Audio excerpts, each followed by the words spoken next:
NSP scholarship 2026-2027 hello' everyone এই ভিডিঅ'টোত সকলোকে স্বাগতম জনাইছো যিবোৰ ষ্টুডেণ্টে NSP থকা ডিফাৰেণ্ট স্কিমত আবেদন কৰিম বুলি ভাবিছা এই ভিডিঅ'টোত তোমালোকলৈ আৰু এই ভিডিঅ'টোত মই ডিসকাস কৰিবলৈ লৈছো যে পাৰ্চেন্টেজ ওয়াইজ তুমি কোনখন স্কলাৰশ্বিপ কৰিলে তুমি পাবা তোমাৰ পোৱাৰ চান্স প্ৰবাবিলিটিটো বেছি থাকিব হাই পাৰ্চেন্টেজ থাকিব যে তুমি তোমাৰ মাৰ্ক ওয়াইজ তুমি কোনখন কৰিলে ভাল হ'ব যে তুমি পইচাখিনি পাবা বা সেই স্কলাৰশ্বিপত তুমি সিলেক্ট হ'বা যদি তোমাৰ 60% দেন তুমি যদি ঈশানোদয় কৰা দেন তুমি অবিয়াসলি নোপোৱা সেই কাৰণে মই এই ভিডিঅ'টো আনিছো আৰু যোৱা ভিডিঅ'ত ডিসকাস কৰিছো যে কি ডকুমেন্টস ৰিগাৰ্ডিং কি ডকুমেন্টস লাগে আৰু এই ভিডিঅ'টোত পাৰ্চেন্টেজ ওয়াইজ তুমি কোনখন কৰিলে ভাল হ'ব NSP থকা ডিফাৰেণ্ট স্কিমৰ কোনখন স্কিম কৰিলে ভাল হ'ব সেই ৰিগাৰ্ডিং এই ভিডিঅ'টোত ডিসকাস কৰিম ফাৰ্স্ট অফ অল কথা হল যে ঈশানোদয় 80,000 per year 80,000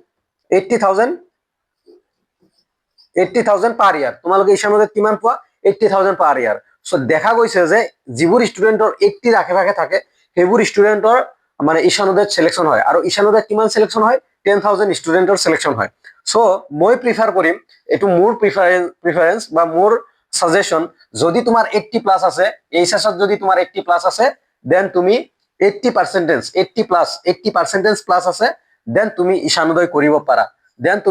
কৰিব পাৰা তোমাৰ পোৱাৰ চান্স বেছি থাকিব আৰু যদি কোনোবাই ৰিস্ক লব খোজা দেন 75% ৰ ওপৰত খিনিয়ে মই ইয়াতে লিখি দিছো অবলিক 75% 75 ৰ ওপৰৰ খিনিও ৰিস্ক লব পাৰা বা 75 আছে তোমালোকে ৰিস্ক লব পাৰা বাট 80% এন্ড এবভ যিমান আছে ষ্টুডেন্ট তোমালোকে ঈশানোদয় কৰিব পাৰা 80,000 পাৰ ইয়াৰ 80,000 পাৰ ইয়াৰ কাৰণ 80 ৰ যোৱাবাৰ অলপ খেলিমেলি হৈছে বাট জেনাৰেলি 75 to 80 মাজত পার্সেন্টেজ টু কাট অফ টু থাকে 75 to 80 বা 81 ম্যাক্সিমাম 82 এনেকুৱা কাট অফ থাকে সেই কাৰণে মই কৈছো যদি এইচএছত তোমাৰ 80% আছে 80% এন্ড এবভ আছে তোমালোকে ঈশানোদয় এপ্লাই কৰা তাৰে পিছত NEC scholarship north east council merit scholarship NEC merit scholarship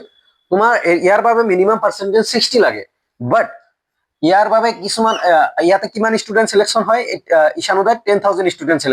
selection হয় আৰু NEC স্কলাৰশ্বিপ যদি তোমাৰ 70 to 80% আছে 70 ৰ পৰা 80% আছে ইয়াৰ মিনিমাম পাৰ্সেন্টেজ 60 তোমালোকে এপ্লাই কৰিব পাৰা বাট মই প্ৰিফাৰ কৰিম 70 to 80 70 ৰ পৰা 80% তুমি এইচএছত স্কোৰ কৰিছা দেন তুমি NEC মেৰিট স্কলাৰশ্বিপ কৰা 20,000 পাৰ ইয়াৰ পাবলৈ সক্ষম হবা বা 22,000 বা 22,000 পাবলৈ সক্ষম হবা 22,000 পাবলৈ সক্ষম হবা আৰু ইয়াৰ বাবে মিনিমাম পাৰ্সেন্টেজ 60 আৰু জেনাৰেলি সিলেকশন হয় বৰ্তমান 1,000 প্লাস ষ্টুডেন্ট ইয়াতে অসমৰ পৰা সিলেকশন হয়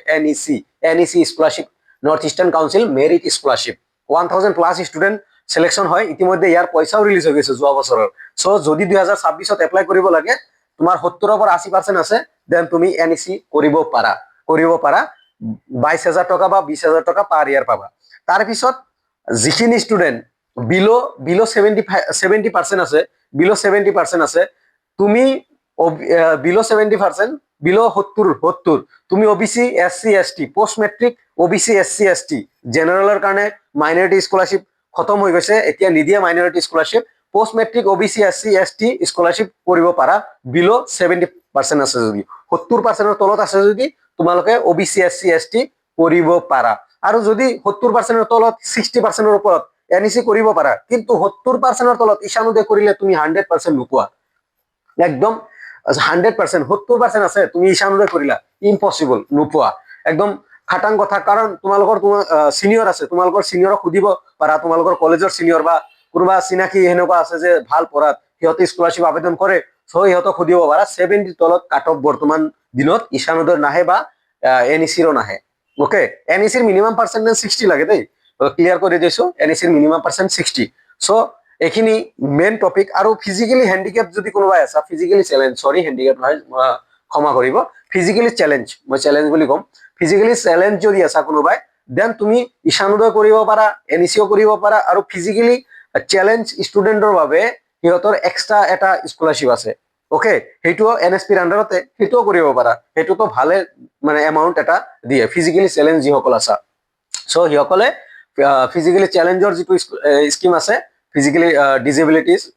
তাৰে হেটো কৰিব পাৰা নাইবা এখিনিৰ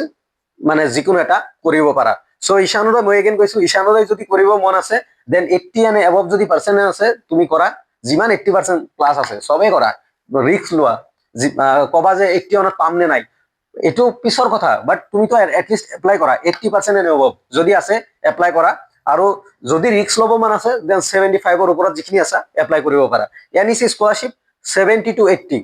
এনইসি মোৰ মতে 70 to 80% তোমাৰ যদি আছে দেন এনইসি কৰিব পাৰা 22000 টকা বা 20000 টকা পাৰ ইয়াৰ পাই থাকিবা পোষ্ট মেট্ৰিক ওবিসি স্কলাৰশ্বিপ বিলো 70 আছে যদি ওবিসি এসসি এসটি তুমি মানে তোমাৰ ক্যাটেগরি ওয়াইজ তুমি যদি OBC post metric OBC scholarship করা তুমি যদি SC post metric SC scholarship করা তুমি যদি ST post metric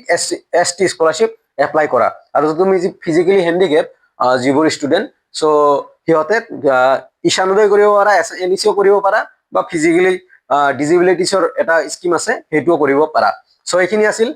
Ishanodaya NEC OBC post matric OBC SC ST আৰু এইখিনি ৰিগাৰ্ডিং পাৰ্চেন্টেজ ওয়াইজ মই জনাবলৈ চেষ্টা কৰিছো আৰু স্কিম আছে পিএম এছএছবি তোমালোকে কৰিব পাৰা ওবিসি ষ্টুডেন্টৰ কাৰণে সো এইখিনি মেইন মানে কি হাই এমাউন্ট পে কৰে এনএছপিয়ে আৰু এইটো ঈশানোদয় কোনে দিয়ে ইউজিসি দিয়ে ইউজিসি প্ৰদান কৰে আৰু 10000 ষ্টুডেন্ট সিলেকশন হয় এনইসি তো বহুত ষ্টুডেন্ট সিলেকশন হয় মিনিমাম 1000 ৰ পৰা ষ্টাৰ্ট কৰি 2000 3000 লৈকে সিলেকশন হৈ যায় আৰু post matric OBC SC ST মানে ম্যাক্সিমাম ষ্টুডেন্টক দিবলৈ চেষ্টা কৰে সো এইখিনি আছিল পাৰ্চেন্টেজ ওয়াইজ ডিসকাস কৰিবলৈ চেষ্টা কৰিছো আৰু যোৱা ভিডিঅত মই এটা ভিডিঅত ডিসকাস কৰিছিলো ডকুমেন্টস কি কি লাগে তাৰে ৰিগাৰ্ডিং ভিডিঅ দিছিলো আৰু এইবোৰ এপ্লাই তোমালোকে প্লিজ নোট কৰি ৰাখা আগষ্টত এপ্লাই কৰিবা যিমান নতুন ষ্টুডেন্ট আছে ৰিনুৱেল আগষ্টত এপ্লাই কৰিবা এতিয়া এপ্লাই কিয় নকৰিবা মই এই কাৰণে কৈছো যে তোমালোকে যদি এতিয়া এপ্লাই কৰা দেন তোমালোকৰ ডকুমেন্টছৰ প্ৰবলেম হ'ব বৰ্তমান কলেজ এণ্ড ইউনিভাৰ্সিটি এডমিশনৰ পাৰপাছত বিজি সো সেইকাৰণে তোমালোকে আগষ্টত এপ্লাই কৰা সুইটেবল টাইম তোমালোকে ঘপকে অনলাইন আবেদন কৰি তোমালোকে কলেজত সাবমিট কৰিব লাগিব কাৰণ ভেৰিফিকেশন হ'ব লাগিব যেতিয়া সাবমিট কৰিবা লগে লগে তোমাৰ কামখিনি হৈ যাব সো যাতে তোমাৰ এতিয়া কৰিলে তুমি বহুত ডকুমেন্টস ৰিগাৰ্ডিং সাফাৰ কৰিবা কিবা কিবি প্ৰবলেম সাফাৰ কৰিবা সেইকাৰণে আগষ্টত আবেদন কৰা ওবিসি এসসি এসটিৰ ওপেন হৈ গৈছে কেতিয়া আবেদন কৰিব লাগে লাষ্ট ডেট সাগে সেপ্টেম্বৰ লৈকে আছে সেপ্টেম্বৰ তথাপিও বাঢ়িব এক্সটেন্ড হ'ব সো সেপ্টেম্বৰ 30 লৈকে আছে ঈশানোদয় আৰু এনইসিৰ এতিয়ালৈকে ওপেন হোৱা নাই অতি সোনকালে ওপেন হ'ব ইয়াৰো লাষ্ট ডেট দিব আৰু এনইসি আৰু ঈশানোদয়ৰ টাইম আৰু এক্সটেন্ড হয় ডিসেম্বৰ নৱেম্বৰ ডিসেম্বৰলৈকে এক্সটেন্ড হয় কোনো টেনশন ল'ব লগা নাই তোমালোকে বিন্দাস এপ্লাই কৰিব পাৰিবা আগষ্ট মাহত ধন্যবাদ ভিডিঅটো যদি কোনো যিসকলে এতিয়াও চাই আছা প্লিজ ভিডিঅটো লাইক কৰিবা শেয়াৰ কৰিবা আৰু সাবস্ক্ৰাইব কৰি ৰাখিবা যাতে আগন্তুক আপডেটবোৰ দিব পাৰো আৰু কেনেকুৱা লাগিছে কমেন্টত জনাবা প্ৰচেষ্টাটো কেনেকুৱা লাগিছে ধন্যবাদ